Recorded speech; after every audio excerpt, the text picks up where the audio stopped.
I'm proud to introduce Tom Biebrich. Tom is a longtime member of the UFCW 832 and a founding member of the Indigenous Sub-Committee.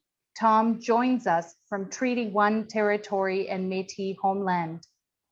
We are so proud to feature this special segment, which will start with Tom's perspective of why he's proud to be Indigenous, followed by a brief language lesson. Take it away, Tom. Thank you, Emma. Good afternoon, everyone. Why I am proud to be Indigenous. There are so many reasons, and even in this world, with all the things going on in this world, they keep adding. But every story needs a beginning. So I would like to share with you some of part of my beginnings. So being a part of this subcommittee is a very important part of my journey which started about 9 years ago. I am a product, not a survivor, but I am a product of the 60s scoop. I was adopted when I was 2 years old, not knowing my birth family, except for an older sister, Kathy, who I didn't meet up with until I was 16. Growing up in a German household, I never got to experience anything of my own culture, plus being disillusioned by Hollywood's image of First Nation people. I had never and still have never been to a powwow or sweat lodge, both of which I intend to do once we're able to gather again. When I was young, we never had the resources or truths that we have today. My journey started when my younger sister, Val, contacted me, and we met that Christmas.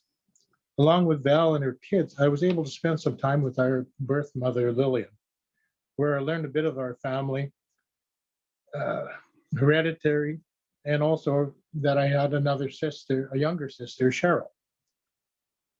All this piqued my interest, and questions started forming in my head and never stopped. Becoming a facilitator for my local was another step. Teaching some Indigenous courses and researching at the same time opened up more doors and more questions. Being asked to sit on this committee was a huge step, because now I can sit, talk, exchange ideas, perspectives, plus learn so much from brothers and sisters from different areas. Growing up, I never had access to my own language. So when I was able to start taking introductory Ojibway at the Manitoba Indigenous Cultural Education Center, I jumped at the chance. My first class was exhilarating. There were so many people there, and the instructors were inviting and comforting. Over time, the class thinned, and we came down to our little family of younger and older participants who encouraged and joked with each other during our progress. One instructor told me that it would take time for my mouth to get used to pronouncing some of the words. So I would like to start with just a typical introduction. So, Buzu Ani, Tom Biebrich, Indigenous, Gawin, Inji Kenamasi, Nedudum, Sagin, Induji, Posiger, Nungum, Indigenous, and Amin Manek. So, hello, Tom Biebrich is my name. I do not know my clan. Sagin is where I am from. Posiger is where I live now. That's all. Let's try some numbers. How about we go from 1 to 10? So 1, basic. 2, niche. 3, nizwe. 4, niwin. 5, nanin. 6, nego dawaswe. 7, nizwashwe. 8, nish. Nishawashwe. 9, Zangazwi. 10, Medaswe. So let's try that one more time. Ready? 1, basic. 2, niche. 3, nizwe. 4, niwin. 5, nanin. 6, nagodwashe. 7, niche. Nisha Wawe. 8, Nisha Wawe. 9 Jangasway, 10 Midasaway. Sorry, my pronunciations aren't the best. So anyway, let's move on to the days of the week. Starting with Sunday or prayer day, Anamae Gizigud. Tuesday or Monday, sorry, Eswa Anama E Gizigud. Monday or Tuesday, Nizo Gizigud. Wednesday, Ebetuse. Thursday, Neo Gizigud. Friday, Nano Gizigud. Saturday, or wash the floor days, is Gizib E Gi Saga Age. Gizigud, sorry. So, as I say, some of these are a little hard to pronounce, but it gets easier with practice. So one thing I did learn while being in class, which I found very interesting and which I would like to share with everyone, is the 7 grandfather teachings. Many view the teachings as traditional knowledge. These gifts are to help people live a good life, respect the Creator, the earth, and each other. Let's start with wisdom, which is represented by the beaver or Amik. Because he uses his natural gift wisely for his survival, to cherish knowledge is to know wisdom. To know wisdom is to know the difference between positive and negative and know the results of your actions. Use your gifts wisely and live your life by them. Recognize your differences and those of others in a kind of respectful way. Respect your own limitations and those of your surroundings. Allow yourself to learn and live by your wisdom. The Creator gave the beaver large teeth and the wisdom to build. Love is represented by the eagle, Migisi.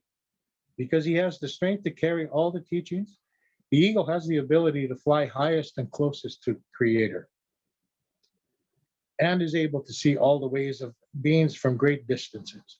The eagle's teachings of love can be found in all teachings, which is why an eagle's feather is considered the highest honor and a sacred gift.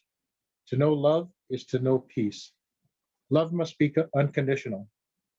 Respect is represented by the buffalo, Biziki. He gives every part of his being to sustain the human way of living, not because he is less valued, but because he respects the balance and needs of others. For as long as we've been here, we have lived, through the buffalo in terms of clothing, food, shelter, and art. To honor all creation is to have respect. Place others before yourself in your life. Don't look down on anyone. Respect your fellow living beings. All the creation should be treated with respect. You must give respect if you wish to be respected. Bravery or courage is represented by the bear, Makwa. The mother bear has the courage and strength to face her fears and challenges while protecting her young. The bear also shows us how to live a balanced life with rest, survival, and play. To face life with courage is to know bravery. Find your inner strength to face things in life and the courage to be yourself. Stand up for what is right. Make positive choices. Face your fears to allow yourself to live your life. To do what is right even when the consequences are unpleasant. Honesty is respected by the Sabe or Sasquatch. Sabe understand who they are, how to walk in life. An honest person is said to walk tall like Kichi Sabe. To walk through life with integrity is to know honesty. Be honest with yourself. Accept and use the gifts you have been given. The Sabe is closer to Creator than humans. It is believed the Sabe walked among humans to remind us of the Creator's wish for us to remain true to ourselves. Humility is represented by the wolf, Ma'ingen. For the wolf, life is lived for his pack, and the ultimate shame is to be an outcast. To accept yourself as the sacred part of creation is to know humility. Live life selflessly. Respect your place and carry your pride. Do not become arrogant and self-important. Find balance in yourself and all living things. The last is truth, represented by turtle. Mishwa Dese. Because he was here during creation and carries the teachings of life on his back. The turtle lives life in a slow and meticulous manner because he understands the importance of both the journey and the destination. Truth is to know of these things. Show honor and sincerity in all that you say and do. Understand your place and apply it in the way you walk. Be true to yourself in all other things. You have to look at yourself before you judge another's way of walking. Speak the truth. Do not deceive yourself or others. There are 28 markings representing 28 full moons and 28 days between a woman's cycle for creating and bearing life. To end, I would like to share a story on how the beaver got its tail. Once there was a beaver that loved to brag about his tail. One day while taking a walk, the beaver stopped to talk to a bird. The beaver said to the bird, "Don't you love my fluffy tail?" "Why, yes, I do, little beaver," said the bird. "Don't you wish your feathers were as fluffy as my tail? Don't you wish your feathers were as strong as my tail? Don't you wish your feathers were just as beautiful as my tail?" the beaver asked. "Why do you think so much of your tail, little beaver?" asked the bird. This made the beaver mad, and he walked away. Soon he came across a muskrat. "Hello, little muskrat. What do you think of my tail?" "Well, it is very beautiful, big and fluffy," answered the muskrat. "Is it also a strong tail?" "Why, yes, it is," said the beaver. "Do you wish you had a tail like mine?" "I didn't say I wanted a tail like yours. I just asked if it was strong," the muskrat said with a disgusted voice. The beaver quickly turned and began walking home. He was angry because he felt the animals were being rude to him. He was very upset and decided to take out his anger by cutting trees. Soon he came to a big tree. As he was cutting, he kept thinking about his tail and not paying attention to the tree. It started falling toward him. He tried to jump out of the way, but it fell across his tail. He pulled and tugged, and finally getting his tail out, but it was now flat and bare. He started to cry, but then heard a voice. "Why are you crying?" asked Creator. "The tree crushed my tail, now no one will like me." Creator told him that he was not liked for his tail, but for his kindness and wisdom. He also told Beaver now he could use his tail to swim rapidly and to message others by slapping it on the water. Hearing this made Beaver happy. When the animals saw his tail, they were shocked. But Beaver said, "It is better this way." From that day, Beaver never bragged about his tail, and the animals liked him. Thank you very much for your time. Miigwech, take care. Thank you, Tom. Miigwech. That was wonderful. It's amazing how important phonetics are in Ojibway, and it's neat to see the excitement through which you've taught us a bit of what is entailed in learning the language.